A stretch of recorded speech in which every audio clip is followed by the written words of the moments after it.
વાડામાં શિક્ષકોના બદલી કેમ્પમાં શિક્ષકોનો હોબાળો।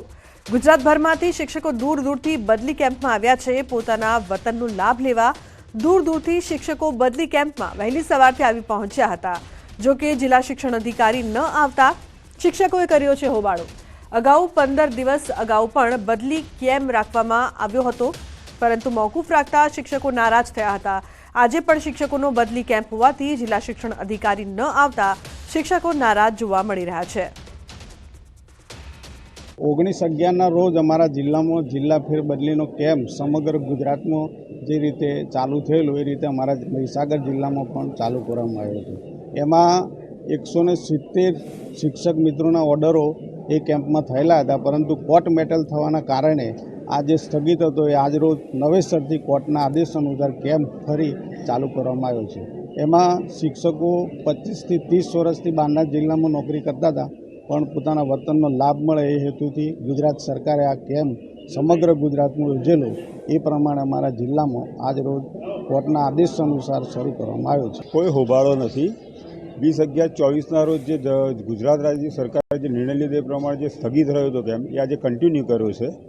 અને અમે ગઈ વખતે જેટલા ભર્યા હતા નામદાર કોર્ટનો જે આદેશ હતો એ અનુસાર જે વખતે ભર્યા હતા 20/11 એ સિવાયનો આજે કન્ટિન્યુ કેમ્પ ચાલુ રાખ્યો છે। મહીસાગર જિલ્લામાં છેલ્લા 15 દિવસમાં બીજી વાર બદલી કેમ્પ યોજાઈ રહ્યો છે। શિક્ષકો સમગ્ર ગુજરાતમાં દૂર દૂરથી આવી રહ્યા છે। કચ્છ સહિત રાજકોટ સહિત અનેક વિસ્તારોમાં દૂર દૂરથી અહીંયા રાત્રે મુસાફરી કરીને આવ્યા છે। આ બીજી વખત કેમ્પ યોજ્યો છે, ત્યારે બીજી વખત પણ હોબાળો મોટા માત્રામાં જોવા મળી રહ્યો છે અને મોટી સંખ્યામાં શિક્ષકો અહીંયા આવી પહોંચ્યા છે। કેટલાક શિક્ષકો છે, આપણે તેમની સાથે સીધી વાત કરીશું।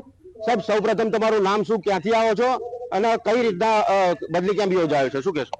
મારું નામ સોલંકી મહિપાલસિંહ છે। હું કચ્છ જિલ્લામાંથી આવ્યો છું અને અમને સરકારશ્રીની ગાઈડલાઈન પ્રમાણે 9:30 વાગે હાજર રહેવાનું કહ્યું હતું। 9:30 વાગે અમે ઓલરેડી કેમ્પસ ઉપર આવી ગયા છીએ, પણ હજી સુધી કેમ્પ સ્ટાર્ટ નહીં થઈ શક્યો। એટલે મારી નમ્ર વિનંતી છે કે ઝડપથી કેમ્પ શરૂ થાય, જેથી કરીને આગલી વખતે પણ અમારે પાછું જવું પડ્યું હતું। 700 કિલોમીટરથી આવવું, વારંવાર સમય વેડફાય છે અને વારંવાર પરિવારની ભાવનાઓ સાથે ચેડા થતા હોય છે। એટલે મારી નમ્ર વિનંતી છે કે ઝડપથી કેમ્પ શરૂ થઈ જાય અને આ વખતે એક પણ શિક્ષકને નિરાશ ના થવું પડે। બિલકુલથી કેમ્પ યોજાય, શું કહેશો? હોબાળો થયો છે આજે પણ, આ બીજી વખત કેમ્પ યોજાયો છે, શું કારણ હોઈ શકે? કારણ તો સાહેબ હવે અધિકારી વર્ગને જ ખબર હોય। અમે તો બહારથી આવ્યા છીએ, ભાવનગર જિલ્લામાંથી। એમની સૂચના મુજબ સવારના 8 વાગે આવ્યા છે, 9:30નો ટાઈમ હતો, 11:30 થયા છે। આમ છતાં અત્યાર સુધી કોઈ પણ પ્રકારની કાર્યવાહી થઈ નથી અને અમે વારંવાર અંદર ઓફિસમાં જઈને પણ આ બાબતે રજૂઆત કરી છે કે ભાઈ ઝડપથી કેમ્પ ચાલુ થાય અને શિક્ષકોનો ન્યાય મળે એવી અમારી માગણી છે, છતાં હજુ સુધી કેમ્પ ચાલુ થયો નથી। હવે એ લોકો જ્યારે આવે ત્યારે કેમ્પ ચાલુ થાય તો સારી વાત છે અને શિક્ષકોને ન્યાય મળે એવી અમારી અપેક્ષા અને ગણતરી પણ છે। સરકારશ્રીની અંદર પણ કોર્ટે સ્પષ્ટ સૂચના આપી છે કે ભાઈ આ લોકોનો કેમ્પ આ તારીખે કરી નાખો, આ ટાઈમે કરી નાખો, પણ આમ છતાં હજુ સુધી કાંઈ ચાલુ થયું નથી। તો ઝડપથી ચાલુ થાય એવી અમારી લાગણી અને માગણી બંને છે। અગાઉ પણ કેમ્પ યોજાયો હતો, કઈ તારીખે યોજાયો હતો અને ફરી પણ કેમ્પ યોજાયો છે, શું કારણ હોઈ શકે? પહેલા બદલી કેમ્પ કેન્સલ થવાનું કારણ? પહેલા બદલી કેમ્પ કેન્સલ થવાનું કારણ હાઈકોર્ટમાંથી ટેલિફોનિક મેસેજ આવેલા કે ભાઈ કોર્ટનો સ્ટે છે એટલે તમે કેમ્પ બંધ રાખો, જ્યારે સૂચના આપવામાં આવે ત્યારે કેમ્પ ચાલુ કરજો। આ વખત સૂચના આપવામાં આવી છે કોર્ટ તરફથી, કોર્ટે જજમેન્ટ પણ આપી દીધું છે, એટલે હવે કેમ્પ આ લોકોએ ચાલુ કરી દેવું જોઈએ એવી અમારી સમગ્ર પોરબંદર, ભાવનગર, કચ્છ, મહેસાણા થી માંડીને છેક ડાંગા હવાથી માંડીને સુરતથી માંડીને તમામ ગુજરાતના બોર્ડરના તમામ જિલ્લાઓના શિક્ષકો વતી અમારી લાગણી અને માગણી છે।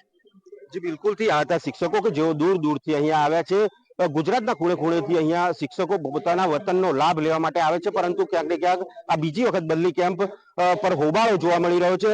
ટાઈમે 9 વાગે હાજર રહેવાનું કીધું હતું, પરંતુ હજુ સુધી જે તંત્ર છે, શિક્ષણ અધિકારી છે, તે અહીંયા આવ્યા નથી, જેથી કરીને શિક્ષકો દ્વારા હોબાળો મચાવવામાં આવ્યો છે અને તાત્કાલિક ધોરણે આ બદલી કેમ્પ યોજાય તેવી પણ માંગ અહીંના શિક્ષકો કરી રહ્યા છે।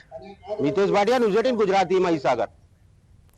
તો રાજકોટના ઉપલેટામાં તંત્રનું મેગા ડિમોલેશન હાથ ધરાયું છે। ગેરકાયદેસર કબજો જમાવેલ જમીન ઉપર તંત્રએ ડિમોલેશન હાથ ધર્યું છે। હાટફોડી ગામમાં સર્વે નંબર 18ની જમીન ઉપર પોલીસને સાથે રાખીને તંત્રનું બુલડોઝર ફરતા સ્થાનિકોનો હોબાળો। તો પ્રાંત અધિકારી ધોરાજી, ઉપલેટા મામલતદાર, ચીફ ઓફિસર અને પોલીસ સ્ટાફ હાટફોડી ગામમાં પહોંચ્યા હતા। મહત્વનું છે કે 1000 વીઘા જમીન ઉપર ગેરકાયદેસર કબજો કરાયો છે। 80 કરોડ રૂપિયાની જમીન ખાલી કરાવવાની કામગીરી હાથ ધરાઈ છે।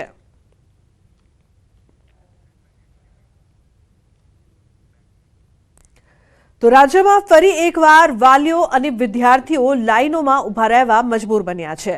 શાળા કોલેજમાં અભ્યાસ કરતા વિદ્યાર્થીઓના અપારકાટની યોજના આવતા વાલીઓ વિદ્યાર્થીઓની મુશ્કેલીમાં વધારો થયો છે.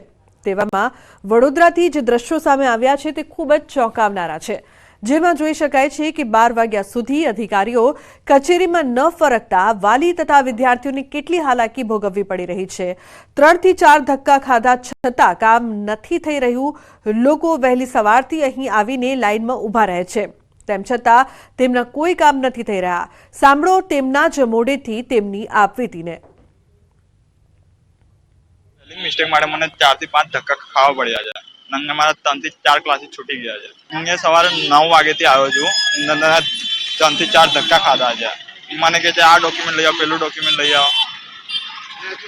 લાઈન છે ને શું લાગે છે કેટલા કલાકે નંબર આવશે? હજુ 2-2.5 કલાકે નંબર આવશે મારો. 6:30 ના સવારે ઉભા છે. 11:30 11 વાગ્યા છે અત્યારે, હજી કોઈ આવ્યું નથી અહીંયા. આજે અમે રજા જ કરાઈ છે સ્કૂલમાં છોકરાઓ જતા જ નહીં કે ત્યાં આધાર કાર્ડ માંગ કરે છે ટીચરો, એટલે એના માટે અમે અહીંયા આગળ 6:30 ના લાઈનમાં જ ઉભા છીએ. અને હજુ સુધી તો અધિકારીઓ આવ્યા જ નથી. અત્યારે લગભગ 11:15 થયા તો પણ હજુ અધિકારીઓ આવ્યા નથી કોર્પોરેશનના. એટલે ખરેખર કોર્પોરેશનની કામગીરી પર અમને અસંતોષ છે. આ લગભગ 60 થી 70 જણા છે અહીં ગાડી, અને અમારો 30મો કે 32મો નંબર છે, અને હજુ અમારો 30મો નંબર આવતા બી 2 કલાક થશે. તો બુલેટિનમાં હાલ બસ આટલું જ. તમામ મહત્વપૂર્ણ સમાચાર માટે આપ જોતા રહો ન્યૂઝ 18 ગુજરાતી. નમસ્કાર.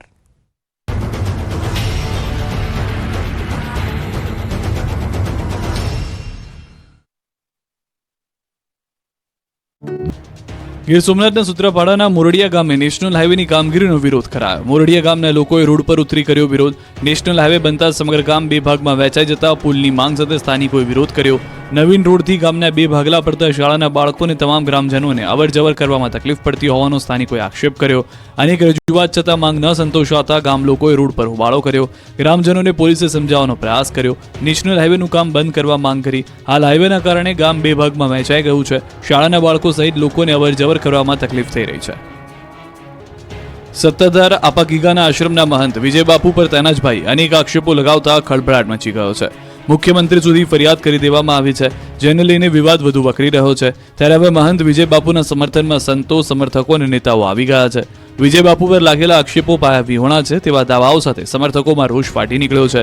સુરતમાં વિજય બાપુના સમર્થકોએ આવેદનપત્ર આપ્યા બાદ જૂનાગઢમાં સમસ્ત સાધુ સમાજની બેઠક મળી અને વિજય બાપુની સાથે હોવાનો એક સૂર વ્યક્ત કર્યો. ત્યારે હવે રાજકીય નેતાઓ પણ બાપુના સમર્થનમાં આવ્યા છે.